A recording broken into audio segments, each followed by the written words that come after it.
Қайырлы күн баршаңызға, каналыма қош келдіңіздер.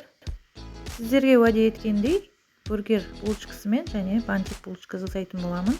Булочкаларым өте жұмсақ әрі дәмді болып шығады. Видеоны соңына дейін көріп, менімен бірге болыңыздар.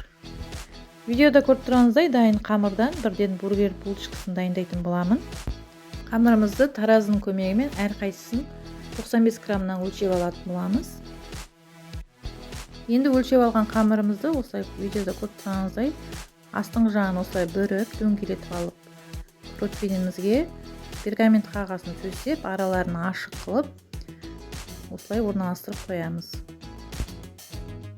Бетін енді пищевой пленкамен жауып, одан кейін орамалмен жауып, жылы жерге көтерілгенше қойып қоямыз.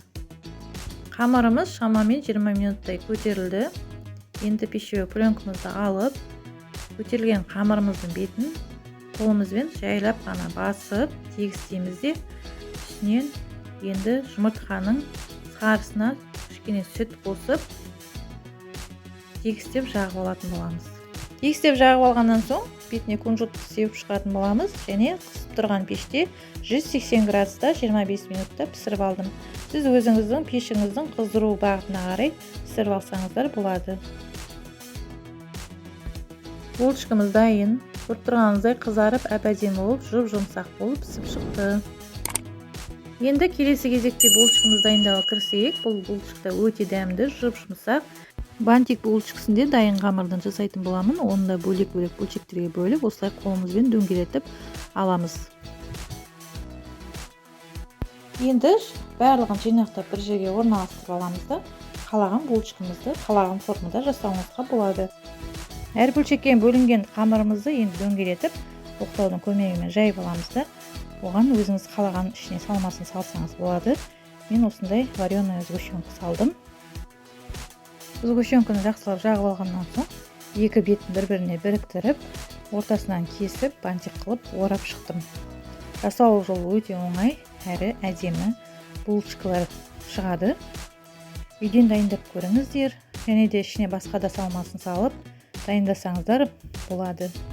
Осылай дайындап келген қонақтарыңызды таңғалдырып, немесе үйге дайындап балаларыңызды қуантсаңыздар болады. Өте дәмді болып шығады, әрі жұп-жұмсақ болып шығады.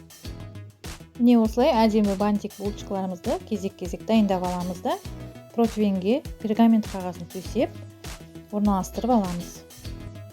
Жұмыртқаның сары уызын алып, булочкалардың бетіне осылай жағып шығамыз. Одан кейін кунжут себіп, 180 градуста 15-20 минутта қызып тұрған пеште пісіріп аламыз. Өте дәмді, әрі жұп-жұмсақ, әп-әдемі болып шығатын бантик булочкаларымыз осымен дайындалып шықты. Видеоны соңына дейін қарап, менімен бірге болғандарыңыз үшін рахмет. Сіздермен болған Саяжан. Үйден дайындап көріңіздер, өте дәмді, әрі жұп-жұмсақ болып шығады. Менің каналымның дамуына өз үлестеріңізді қосып, подписка бөлімін басып, тіркеліп және лайк басып, мені қолдай кетіңіздер.